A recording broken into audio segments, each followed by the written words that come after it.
بسم اللہ الرحمن الرحیم۔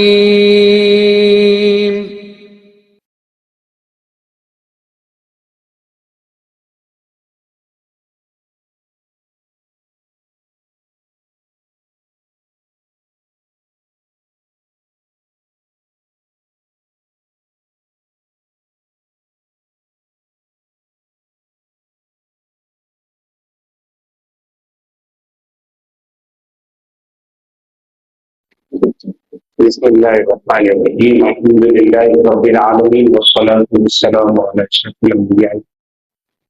والمرسلین۔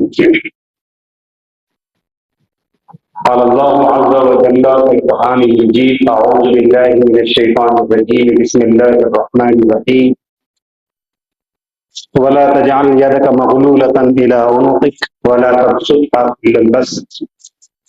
فتقعد ملوما مسحورا صدق اللہ مولانا۔ وقال النبی صلی اللہ علیہ وسلم الاقتصاد فی النفقة نصف المعیشہ او کما قال صلی اللہ علیہ وسلم۔ بزرگان محترم اور عزیزان گرامی، آپ کے سامنے قرآن مجید کے پارہ 15 سے سورہ بنی اسرائیل کی آیت نمبر 29 تلاوت کی گئی ہے، اور اللہ کے نبی صلی اللہ علیہ وسلم کا ایک فرمان جس کو حدیث پاک کہتے ہیں آپ کو پڑھ کر سنایا گیا ہے۔ قرآن مجید کی آیت میں اللہ تبارک و تعالیٰ نے اللہ کے مال کو خرچ کرنے کے سلسلے میں کچھ حکم دیے ہیں، اور اس کے ذریعے سے یہ پیغام دیا ہے کہ کفایت شعاری اسلام میں پسندیدہ ہے، اور جو لوگ کفایت شعاری اختیار کرتے ہیں زندگی کے ہر مرحلے میں وہ کامیاب ہوتے ہیں۔ اس لیے اسراف سے بھی بچنا ہے اور کنجوسی سے بھی بچنا ہے، اور ان دونوں کے درمیان کا راستہ ہے کفایت شعاری، جس کو اختیار کر کے ہم اپنی اکنامیکل کنڈیشن کو مضبوط کر سکتے ہیں اور کسی کے سامنے ہاتھ پھیلانے سے بچ سکتے ہیں۔ قرآن مجید کی اس آیت میں اللہ تبارک و تعالیٰ نے یہ فرمایا ہے کہ تم کبھی ایسا نہ کرو کہ اپنے ہاتھوں کو بالکل گردن سے باندھ لو کہ بالکل خرچ نہیں کرنا ہے، کنجوسی کرنا ہے، کچھ دینا دلانا نہیں ہے۔ یا تم ایسا کر لو کہ ہاتھ اس قدر چھوڑ دو کہ تم خلاص ہو جاؤ، تم کو پریشانی کی نوبت آ جائے۔ اس سلسلے میں قرآن مجید ہماری رہنمائی کر رہا ہے، اور اللہ تبارک و تعالیٰ کی طرف سے ہم کو اور آپ کو یہ پیغام دیا جا رہا ہے۔ تو جیسے میں نے کہا آپ سے کہ کنجوسی اور اسراف کے درمیان کی ایک چیز ہے تو کفایت شعاری کہا جاتا ہے، اعتدال اور میانہ روی کہا جاتا ہے، درمیانی راستہ اختیار کرنا کہا جاتا ہے۔ آج کل ہم جس ماحول میں جی رہے ہیں، جو حالات ہمارے سامنے ہیں، وہ ہم سے اس بات کا تقاضا کر رہے ہیں کہ حالات مزید پیچیدہ ہو سکتے ہیں۔ اس لیے ہمیں عقل کے ناخن لینے کی ضرورت ہے، ہوش کے ناخن لینے کی ضرورت ہے، اور اپنے کاموں پر نظر ثانی کرنے کی ضرورت ہے، اور اپنے آپ پر کچھ پابندیاں لگانے کی ضرورت ہے تاکہ ہم آگے کے مسائل سے دوچار ہونے سے پہلے اپنے آپ کو محفوظ کر سکیں۔ تو سلسلے میں قرآن مجید کی آیتوں کی روشنی میں اور اللہ کے نبی صلی اللہ علیہ وسلم کے فرمان کی روشنی میں چند باتیں آپ سے کرنی ہے۔ جیسے قرآن مجید کہہ رہا ہے کہ اپنے آپ کو اتنا کنجوس مت بنا لو کہ ہاتھ باندھ کر گردن پہ رکھ لو، یعنی کچھ خرچ کرنا نہیں ہے،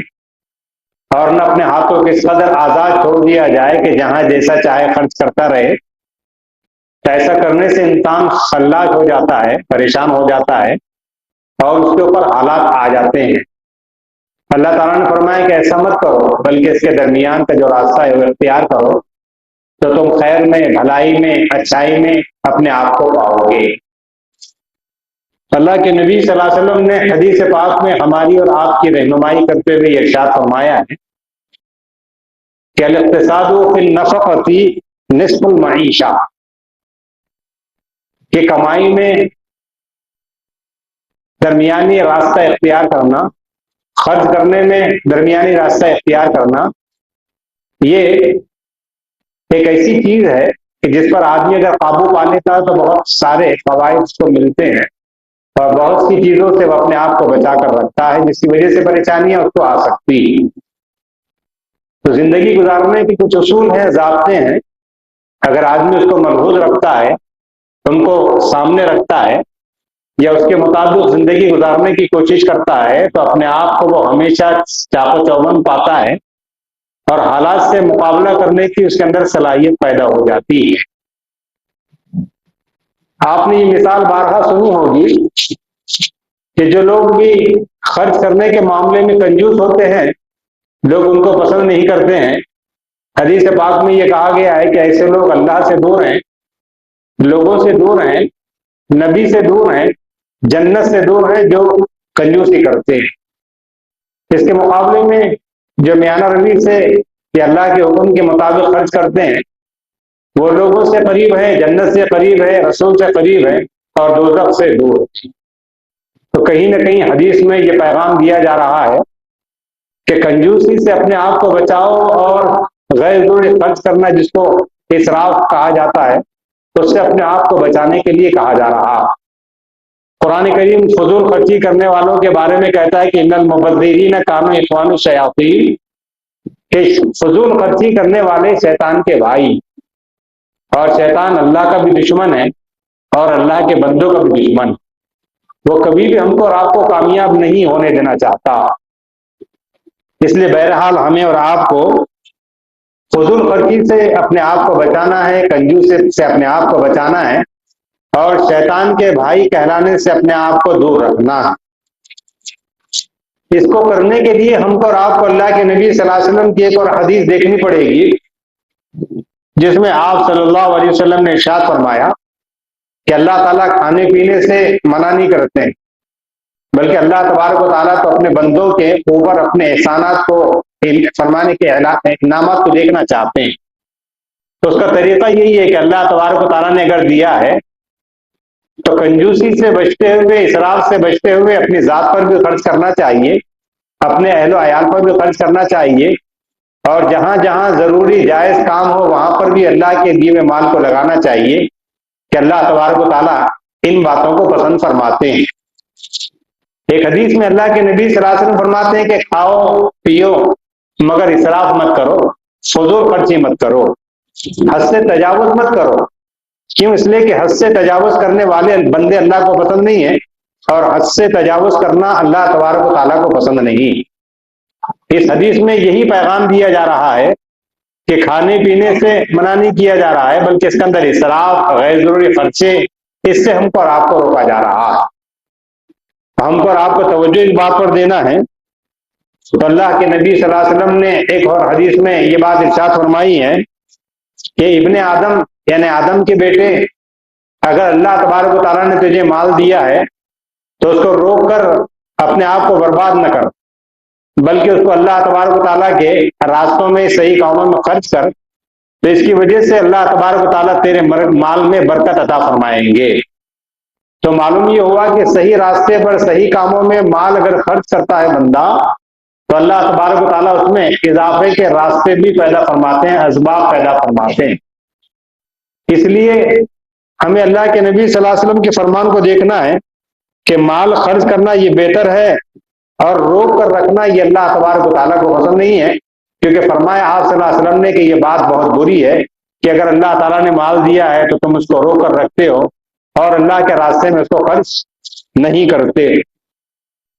اعتدال، میانہ روی، درمیانی راستہ، یہ ایسا راستہ ہے جو انسان کو زندگی میں کامیاب کرتا ہے اور مرتے دم تک کسی کے سامنے ہاتھ پھیلانے کی نوبت نہیں لاتا۔ ہمارا حال تو یہ ہے، عام مشاہدہ بھی ہے، ہم دیکھتے بھی ہیں، تجربہ بھی ہے کہ ہماری دعوتوں میں جو کھانے کا اسراف ہوتا ہے، اللہ تبارک و تعالیٰ معاف فرمائے، محفوظ فرمائے، کہ سینکڑوں لوگوں کے کھانے کے فرمائے کہ ہم برباد کرنے والے ہوتے ہیں، اتنا کھانا خراب کرتے ہیں، اتنا کھانا پھینکتے ہیں کہ جس کی وجہ سے سینکڑوں لوگوں کے پیٹ بھرے جا سکتے ہیں، لیکن نہ ہمیں اس کا احساس ہے، نہ اس کی کوئی ذمہ داری کا احساس ہے۔ تو ظاہر ہے کہ یہ بہت ہی غلط بات ہے۔ آپ نے کئی مرتبہ دیکھا ہوگا، سنا ہوگا کہ اخبار میں فوٹوز آتے ہیں، خبر آتی ہے کہ مسلمانوں کے محلے کے وہ جگہ جہاں پر کچرا جمع کیا جاتا ہے، وہاں پر روٹی کے ٹکڑے پائے جاتے ہیں۔ جب ان کو جمع کیا جاتا ہے کسی جگہ تو اس کے ڈھیر بن جاتے ہیں۔ یہ ہمارا حال ہے جو اسلام کے ماننے والے ہیں، جن کو مسلمان کہا جاتا ہے۔ ہمیں پیغام یہ دیا گیا ہے کہ اکریم الخبز، روٹی کی عزت کرو، روٹی کا احترام کرو، یعنی اس کو ایسی جگہ نہ رکھو جہاں پر کچرا ڈالا جاتا ہے۔ ہماری بے غیرتی کا عالم یہ اللہ میں معاف فرمائے کہ ہم ایسی جگہ خاص طور سے لے جا کر ڈالتے ہیں جہاں پر ایسا کرنے سے منع کیا گیا ہے۔ ہمارے مزاج میں عام طور پر جن چیزوں سے منع کیا جاتا ہے وہی کرنے کا مزاج پایا جاتا ہے۔ تو ظاہر ہے کہ یہ مزاج بدلنے کی ضرورت ہے اور اپنے آپ کو اللہ تبارک و تعالیٰ کے سامنے جواب دہ بنانے کی ضرورت ہے۔ یہ اسی صورت میں ممکن ہے جب ہم صحیح کام کرنے کی فکر کریں گے، غیر ضروری کام کرنے سے اپنے آپ کو بچائیں گے،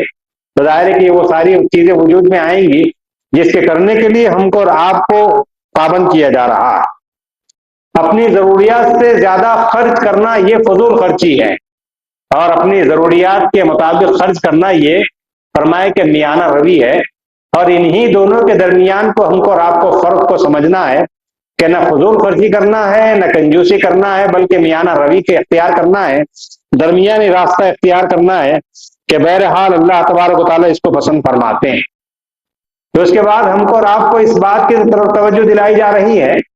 کہ مال جو اللہ تبارک و تعالیٰ کی نعمت بھی ہے، امانت بھی ہے، نعمت کا خاصہ یہ ہوتا ہے کہ اس کی فرمائے کی ادائیگی کی فکر کرنا مقصود ہوتا ہے۔ اللہ تبارک و تعالیٰ چاہتے ہیں کہ اگر بندوں کو نعمت دی جائے یا ملے تو اس کا احساس ہونا چاہیے اور اس کے فرمائے کی ادا کرنے کی اس کو فکر ہونا چاہیے۔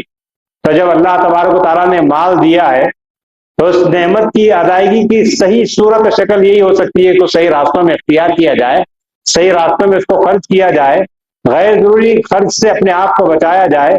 کنجوسی سے بھی بچایا جائے، اور فضول خرچی سے بھی ہم کو اور آپ کو دور رہنے کے سلسلے میں پابند کیا جا رہا ہے۔ پھر اس کے بعد اللہ کے نبی صلی اللہ علیہ وسلم نے ہم کو اور آپ کو یہ بھی فرمایا ہے کہ روز قیامت اللہ تبارک و تعالیٰ کی طرف سے بندوں سے کچھ سوالات کیے جائیں گے، جب تک کہ بندہ ان سوالوں کا جواب نہیں دے گا اپنے جگہ سے ہل نہیں سکتا ہے، اپنی جگہ سے وہ ٹل نہیں سکتا۔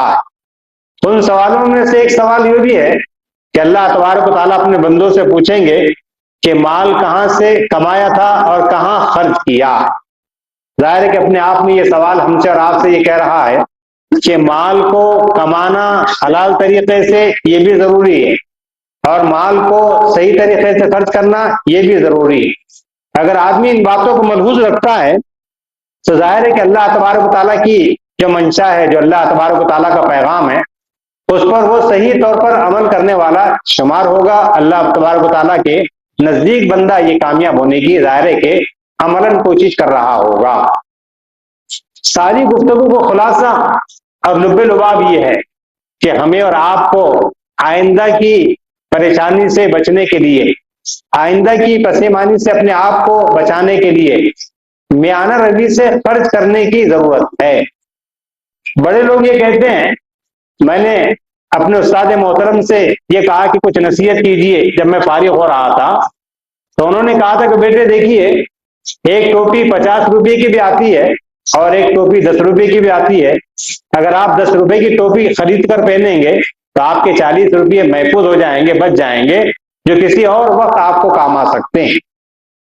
اسی طرح بڑوں کے ذریعے سے آپ نے بھی سنا ہوگا، ہم نے بھی سنا ہوگا کہ اگر انسان 50,000 روپے کی کوئی چیز خریدنا چاہتا ہے جس کی اس کو ضرورت نہیں ہے، اگر ضرورت ہو تو وہ چیز 10,000 میں بھی مل جاتی ہے۔ اگر 10,000 میں وہ چیز لے کر 40,000 روپے وہ بچا لیتا ہے تو ظاہر ہے کہ یہ 40,000 روپے اس کو کہیں نہ کہیں کام آ سکتے ہیں۔ کپڑوں کی مثال لیجئے کہ ڈریس 1,000 روپے کا بھی آتا ہے اور 5,000 روپے کا بھی آتا ہے۔ اگر آپ نے 1,000 کا ڈریس لے کر 4,000 روپے بچا لیے اور کبھی آپ کو ضرورت پیش آ جائے کہیں پیسوں کی ضرورت کی، اگر آپ نے 5,000 روپے کے کپڑے خرید لیے ہوتے تو آپ کو پریشان ہونا پڑتا۔ اگر آپ 1,000 روپے کے کپڑے خرید لیتے ہیں تو یہ 4,000 روپے آپ کے کام آ سکتے ہیں۔ سمجھانا یہ مقصود ہے کہ اپنے آپ کو کفایت شعری کا عادی بنائیے اور اپنے لیے مستقبل کے لیے، آئندہ کے لیے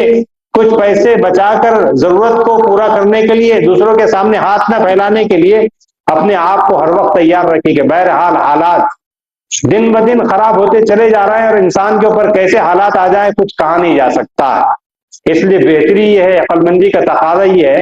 کہ اب ان سلسلے میں توجہ دیں۔ قرآن مجید کے پارہ 12 یا 13 میں حضرت یوسف علیہ الصلوۃ والسلام کا واقعہ ہم نے اور آپ نے سنا ہوگا اور پڑھا ہوگا، جس میں ہم کو اور آپ کو یہ پیغام دیا گیا ہے کہ آئندہ کے حالات سے بچنے کے لیے وزیر مصر نے خواب دیکھا تھا کہ 7 موٹی گائیں 7 دبلی گایوں کو کھا رہی۔ حضرت یوسف علیہ الصلوۃ والسلام سے اس خواب کی تعبیر پوچھی گئی تو آپ نے خواب کی جو تعبیر بتائی اس کا خلاصہ اور لب لباب یہی تھا کہ تمہارے اوپر 7 سال اللہ تبارک و تعالیٰ کی طرف سے خوب فضل و کرم ہوگا، بہت سا تم کو اللہ تبارک و تعالیٰ کی طرف سے مال دیا جائے گا، دانے کی شکل میں، اناج کی شکل میں، تو اس کے بعد 7 سال تمہارے اوپر قحط سالی کے آنے والے ہیں۔ اگر تم اس قحط سالی کے مسئلے سے اپنے آپ کو بچانا چاہتے ہو تو تمہارے لیے نہایت ضروری ہے کہ پہلے 7 سالوں میں جو اللہ تبارک و تعالیٰ کی طرف سے اناج کی شکل میں تم کو خزانہ دیا جائے گا اس کو محفوظ رکھنا، باقی رکھنا، جتنی ضرورت ہے اس کا استعمال کرنا اور باقی کو اٹھا کے رکھ دینا، کیونکہ 7 سال کے بعد تمہارے اوپر قحط سالی کا زمانہ آنے والا ہے۔ اس کے پریشانی سے بچنے کا ایک ہی راستہ تمہارے پاس ہے اور وہ یہ ہے کہ جتنی ضرورت ہے اس کا استعمال کیا جائے، اور جب قحط سالی کا زمانہ آ جائے گا تو تم کو پریشانی سے بچانے کے لیے وہ جو بچا کر رکھا گیا ہے اس کو استعمال کرنے کے لیے کہا جا رہا ہے۔ تو ظاہر ہے کہ قرآن کریم نے ہم کو اور آپ کو کفایت شاعری کا ایک پیغام دیا ہے اور ایک مثال کے ذریعے سے یہ سمجھایا ہے کہ کامیاب رہتے ہیں وہ بندے جو کچھ پروگرام بنا کر اپنی زندگی کو صحیح راستے پر ڈالنے کی فکر کرتے ہیں۔ ہمارے اور آپ کے لیے کچھ زیادہ کچھ نہیں کرنا ہے کہ اپنی ضروریات کو محدود کرنا ہے اور اپنے اخراجات کو محدود کرنا ہے، اس معنی کر کے پیسے بچا کر ہم اپنے آخر میں یا فرمائے کہ بعد کی زندگی میں یا جو پریشانی کے حالات آتے ہیں اس میں فرمائے کہ دوسروں کے سامنے ہاتھ پھیلانے سے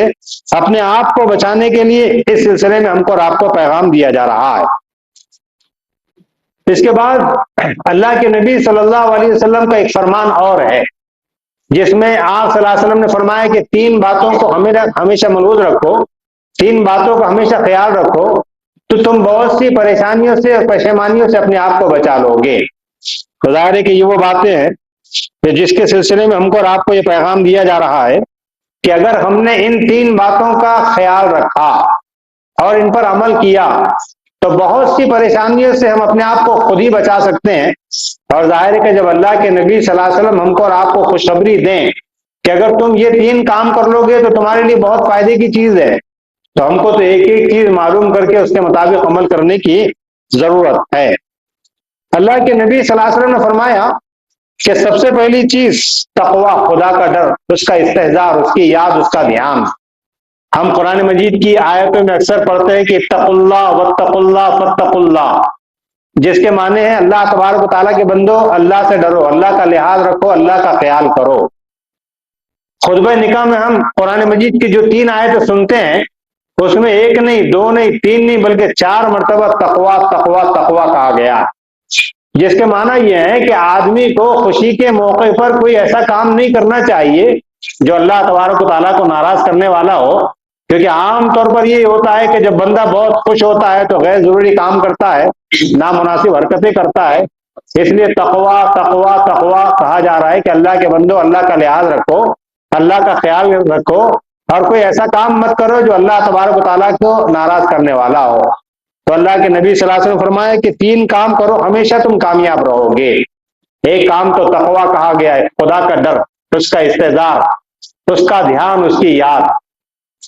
تقوی کہتے ہیں خدا سے ڈرنا، لیکن جیسے انسان دنیا کی چیزوں سے ڈرتا ہے ویسے اللہ سے ڈرنا مراد نہیں ہے۔ ہم اور آپ مختلف چیزوں سے ڈرتے ہیں، کوئی آگ سے ڈرتا ہے، کوئی شیر سے ڈرتا ہے، کوئی پانی سے ڈرتا ہے، اور پتہ نہیں ڈرنے والے کن کن چیزوں سے ڈرتے ہیں۔ جیسے ان چیزوں سے ڈرتا ہے بندہ ویسے اللہ سے ڈرنا مراد نہیں ہے۔ اللہ سے ڈرنے کا مطلب یہ ہے کہ جو زندگی اللہ تبارک و تعالیٰ نے دی ہے اس زندگی میں اللہ تبارک و تعالیٰ کی بندگی کرنا، اللہ تعالیٰ کی نافرمانی نہیں کرنا، اپنے آپ کو گناہوں کے قریب نہیں لے جانا، اس کو تقوی کہا جاتا ہے۔ یہ مان کر چلنا کہ کوئی دیکھے یا نہ دیکھے اللہ تبارک و تعالیٰ دیکھتے، اس کو تقوی کہا جاتا۔ اور یقین جانی کہ جب یہ تقوی پیدا ہو جاتا ہے یا یہ تقوی دل میں آ جاتا ہے تو بندے کی زندگی میں ایسا بھی ہو سکتا ہے کہ گناہ کرنے کے اسباب ہیں، جگہ ہے، وقت ہے،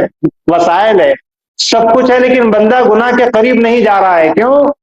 اس نے یہ طے کر لیا ہے کہ کوئی دیکھے یا نہ دیکھے اللہ دیکھتے ہیں، اللہ دیکھتے ہیں، اس کو تقویٰ کہا گیا ہے، اور اسی تقوی کو اختیار کرنے کے لیے کہا جا رہا ہے۔ اللہ کے نبی صلی اللہ علیہ وسلم فرما رہے ہیں کہ اگر تم کامیاب ہونا چاہتے ہو یا ہمیشہ کامیاب رہنا چاہتے ہو تو تمہیں ان تین چیزوں سے فائدہ اٹھانا چاہیے، ان تین باتوں پر عمل کرنا چاہیے کہ تمہاری زندگی میں تقوی آنا چاہیے۔ اس کے بعد دوسری چیز اللہ کے نبی صلی اللہ علیہ وسلم فرمائی کہ ہمیشہ حق بات کہنا چاہیے، سچ بات کہنا چاہیے۔ اگر حق بات اپنے رشتہ دار کے خلاف بھی اگر بولنی ہم کو تو وہ ضرور بولنا چاہیے۔ حق بات کے کہنے میں نہ رشتہ داری کا خیال رکھا جائے گا، نہ تعلقات کا لحاظ پاس کیا جائے گا، جو حق بات ہے وہ کہنی ہے۔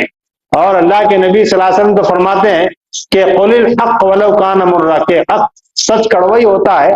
اس کو ضرور بولنا چاہیے۔ کسی کے لحاظ میں، پاس میں، کسی کے احترام میں ہم کو حق سے فرار نہیں ہونا ہے، بلکہ ہر حال میں حق بات کہنے کے لیے کہا جا رہا ہے۔ اور یقین جانیے کہ جب بندہ حق بات کہتا ہے اور حق پر جم جاتا ہے تو پھر اللہ تبارک و تعالیٰ کی طرف سے کیسے فیصلے آتے ہیں اس کو بھی سننے کی ضرورت ہے۔ آپ نے یہ بات سنی ہوگی کہ زمین کے کسی ٹکڑے پر مسلمانوں اور غیر مسلموں کے درمیان تضاد ہو گیا، جھگڑے ہو گئے، تنازع پیدا ہو گیا، عدالت میں یہ مقدمہ لایا گیا، ایک غیر مسلم فرمائے کہ جج نے یہ کہا کہ فلاں بزرگ اگر اس کے بارے میں گواہی دے دیتے ہیں کہ یہ مسلمانوں کی زمین ہے تو میں مسلمانوں کے نام کر دوں گا۔ ان کو لایا گیا، ان سے پوچھا گیا کہ یہ تنازع چل رہا ہے زمین کے بارے میں، زمین کے اس ٹکڑے کے بارے میں، مسلمان کہتے ہیں کہ یہ زمین ہماری ہے اور غیر مسلم کہتے ہیں کہ یہ زمین ہماری ہے۔ آپ کیونکہ ایک لمبے عرصے سے یہاں رہتے ہیں اس لیے آپ اگر جو بات صحیح ہو بتا دیں گے تو صحیح فیصلہ ہو جائے گا۔ آپ نے یہ کہا کہ صحیح بات تو یہ ہے کہ یہ زمین مسلمانوں کی نہیں ہے، یہ زمین غیر مسلموں کی ہے۔ چنانچہ جب یہ فیصلہ ہوا تو لوگوں نے یہ کہا کہ اگرچہ مسلمان ہار گیا ہے لیکن اسلام جیت گیا ہے۔ کیوں؟ سچ کہنے کی وجہ سے، حق بات کہنے کی وجہ سے۔ اس مثال کے ذریعے سے صرف یہی پیغام دینا ہے کہ ہمیشہ سچ کا ساتھ دیجیے، ہمیشہ حق بات کہیے، حق بات پر ڈٹے رہیے، اسی میں نجات ہے، اسی میں کامیابی ہے۔ ایسا ہی کرنے کے لیے ہم کو اور آپ کو حکم دیا جا رہا ہے۔ اور تیسری اصل بات جو اس فرمائے کے بات میں سمجھانی ہے وہ یہ ہے کہ میانہ روی اختیار کرنا، درمیانے راہ اختیار کرنا، اعتدال کا اختیار کرنا، جس پر یہ گفتگو چل رہی ہے۔ تو ظاہر ہے کہ ہر کام میں انسان میانہ روی کا، اعتدال کا اور درمیانی راستے کا لحاظ و پاس رکھتا ہے، وہ ہمیشہ کامیاب ہوتا ہے، وہ ہمیشہ سرخرو ہوتا ہے۔ اس لیے ہمیں اور آپ کو یہ پیغام دیا جا رہا ہے کہ اللہ کے بندو، خرچ کرنے میں اسراف نہ کرو، خرچ کرنے میں کنجوسی نہ کرو، بلکہ درمیانی راستہ اختیار کرو جس کی ہم کو اور آپ کو شدید ضرورت ہے۔ اس کے بعد اللہ کے نبی صلی اللہ علیہ وسلم نے بہت سی باتیں اس سلسلے میں بیان فرمائی ہے۔ ہم کو ان باتوں کو پیش نظر رکھ کر یہ بات مان کر چلنا ہے کہ بہرحال کامیابی اسی میں ہے کہ اللہ کے نبی صلی اللہ علیہ وسلم نے جو فرما دیا ہے کہ صاحب مال اللہ تبارک و تعالیٰ کی امانت ہے، اور امانت کا حق یہ ہے کہ اس کو صحیح راستے میں، صحیح کاموں میں خرچ کیا جائے۔ جو بندے ایسا کرتے ہیں وہ ہمیشہ فائدے میں رہتے ہیں، ہمیشہ اللہ تبارک و تعالیٰ ان کے ساتھ خیر کا معاملہ فرماتے ہیں۔ اس لیے ہمیں اور آپ کو ان باتوں پر توجہ دینا ہے، اس کے مطابق عمل کرنا ہے۔ دعا فرمائے کہ اللہ تبارک و تعالیٰ مجھے اور آپ کو ان باتوں پر عمل کرنے کی توفیق عطا فرمائے۔ وآخر دعوانا ان الحمدللہ رب العالمین۔ ایک اعلان آپ کے سامنے یہ کرنا ہے کہ جس مسجد میں آپ تشریف فرما ہیں، یہ مسجد ویلفیئر کاموں کا ایک بہت بڑا مرکز ہے، اور ظاہر ہے کہ ویلفیئر جو کام کہلائے جاتے ہیں، جس کو خدمت خلق کہا جاتا ہے، اللہ کے بندوں کی خدمت کرنا، اللہ کے بندوں کی خدمت کرنا اللہ کی خدمت کرنے کے جیسا۔ قیامت کے روز اللہ تبارک و تعالیٰ اپنے بندوں سے پوچھیں گے کہ میں پریشان حال تھا، مصیبت میں گرفتار تھا، تم چاہتے تو میری مدد کرتے لیکن تم نے ایسا نہیں کیا تھا۔ تو بندہ پوچھے گا تعجب سے کہ اللہ آپ تو ساری دنیا کے پالن ہار ہیں، ساری دنیا کے سارے مسائل کے حل کرنے والے ہیں، آپ کیسے پریشان رہ سکتے ہیں، آپ کیسے مصیبت میں گرفتار رہ سکتے ہیں؟ اس موقع پر اللہ تبارک و تعالیٰ فرمائیں گے کہ میرا فلاں بندہ پریشان تھا، فلاں بندہ مصیبت میں گرفتار تھا، اگر تم اس کی مدد کرتے گویا میری مدد کرتے۔ تو کہنے کا محاصل یہ کہ اللہ تعالیٰ نے اپنے بندوں کی خدمت کو اپنی خدمت فرمایا ہے، اور اللہ کے بندوں کی خدمت کرنا ایسا ہے جیسے اللہ تبارک و تعالیٰ کی خدمت کرنا ہے۔ اور بڑے بڑے کاموں کے لیے بڑے بڑے صرفے چاہیے۔ آپ کو، ہم کو ان لوگوں کا شکر گزار ہونا چاہیے کہ نہ ان کے پاس کوئی سفیر ہے، نہ آمد و رفت کا کوئی فرمائے کہ انتظام ہے، اس کے باوجود اتنا بڑا یہ کام کر رہے ہیں کہ 1.5 سے 2,000 کے قریب مریضوں کو اور ان کے رشتے داروں کو کھانا کھلانے کا یا کھانا پہنچانے کا یہاں پر نظم کیا جاتا ہے۔ ہمارے گھر میں اگر 5-10 لوگ مہمان کے طور پر آ جائیں تو ہم پریشان ہو جاتے ہیں، یہاں پر سینکڑوں کی تعداد میں اللہ کے بندوں کو کھانا پہنچایا جا رہا ہے اور کھلایا جا رہا ہے۔ یقین جانیے کہ جب بندے کے پیٹ میں کھانا جاتا ہے تو اس کی دل کی گہرائیوں سے دعائیں نکلتی ہے، اور یہ دعائیں انسان کی زندگی میں غیر معمولی تبدیلی کا باعث بنتی۔ اس لیے ہمیں ان لوگوں کا تعاون کرنا چاہیے، مدد کرنا چاہیے، چاہے وہ انفرادی طور پر ہو چاہے وہ اجتماعی طور پر ہو۔ پھر جہاں تک انفاق کا معاملہ آتا ہے، اللہ کے مال کو اللہ کے راستے میں خرچ کرنے کا معاملہ آتا ہے، تو ہمیں سب سے پہلے تو یہ مان کر چلنا چاہیے کہ جو مال اللہ نے ہمیں دیا ہے، ہم اس مال کے مالک نہیں ہیں، مالک تو اللہ تبارک و تعالیٰ ہے۔ اللہ نے آزمانے کے لیے، دیکھنے کے لیے ہمیں مال دیا ہے کہ میرے بندے میرے مال کو میرے راستے میں لگاتے ہیں کہ نہیں لگاتے ہیں، اور ہم بڑے خوش نصیب ہیں کہ اللہ نے اپنا مال دے کر اپنے راستے میں لگانے پر ہمیں اجر دینے کا وعدہ فرمایا، اور وہ اجر بھی کیسا ملنے والا ہے، قرآن مجید اس کو بیان کر رہا ہے کہ قرآن مجید کہہ رہا ہے کہ اللہ کے مال کو اللہ کے راستے میں لگانے کی مثال ایسی ہے جیسے ایک دانہ زمین میں بویا گیا، اس سے ایک پودا نکلا، اس پودے کو فرمائے کہ بالیں آئی، ہر بالی میں 100 دانے اللہ جس کو چاہتے اس سے بھی زیادہ عطا فرماتے ہیں۔ اللہ کے خزانے میں کمی کہاں ہے؟ تو ہمیں اللہ کی ذات پر بھروسہ کرتے ہوئے اللہ کے مال کو اللہ کے راستے میں خرچ کرنے کا مزاج بنانا چاہیے۔ اللہ کے نبی صلی اللہ علیہ وسلم نے ہماری اور آپ کی اس سلسلے میں رہنمائی فرمائی۔ عام طور پر ہمارا اور آپ کا مزاج یہ ہوتا ہے کہ ہم یہ سمجھتے ہیں کہ جو مال ہم اپنی ذات پر خرچ کر لیتے ہیں وہ ہمارے کام آتا ہے، بچ جاتا ہے۔ تو ہمیں اپنی اس فکر کو تبدیل کرنے کی ضرورت ہے کہ جو مال ہم اپنی ذات پر خرچ کر لیتے ہیں وہ کام نہیں آتا ہے، وہ نہیں بچتا ہے، بلکہ جو اللہ کے راستے میں دے دیا جاتا ہے، تقسیم کر دیا جاتا ہے، اصل میں وہ بچتا ہے، وہی ہم کو اور آپ کو فائدہ پہنچاتا ہے۔ ایک حدیث کے ذریعے سے اللہ کے نبی صلی اللہ علیہ وسلم نے ارشاد فرمایا ہے کہ ایک مرتبہ اللہ کے نبی صلی اللہ علیہ وسلم نے ماں حضرت عائشہ صدیقہ رضی اللہ عنہا سے بکری کے گوشت کی کھانے کی فرمائے کے خواہش کا اظہار فرمایا۔ آپ کی خواہش پر بکری کا بچہ ذبح کیا گیا، اس کا بہت سا گوشت تقسیم کر دیا گیا، بانٹ دیا گیا، دے دیا گیا، بہت تھوڑا سا اللہ کے نبی صلی اللہ علیہ وسلم کے لیے رکھا گیا۔ شام میں جب آپ تشریف لائے تو آپ نے یہ فرمایا کہ ہم نے بکری کے گوشت کے کھانے کی خواہش کا اظہار کیا تھا، اس سلسلے میں کیا ہوا؟ تو حضرت عائشہ نے فرمایا کہ ہم نے ایک بکری کا بچہ ذبح کیا تھا، اس کا بہت سا بلکہ اکثر گوشت دے دیا گیا ہے، بانٹ دیا گیا ہے، تقسیم کر دیا گیا ہے، ہم نے اپنے لیے تھوڑا سا اٹھا کر رکھا ہے۔ اللہ کے نبی صلی اللہ علیہ وسلم نے اس پر ارشاد فرمایا کہ عائشہ اگر تم یہ سمجھ رہی ہو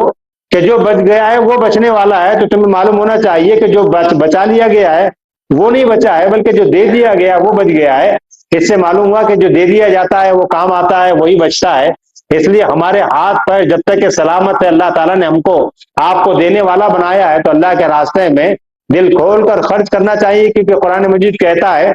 کہ جو کچھ بھی تم مال اللہ کے راستے میں خرچ کرتے ہو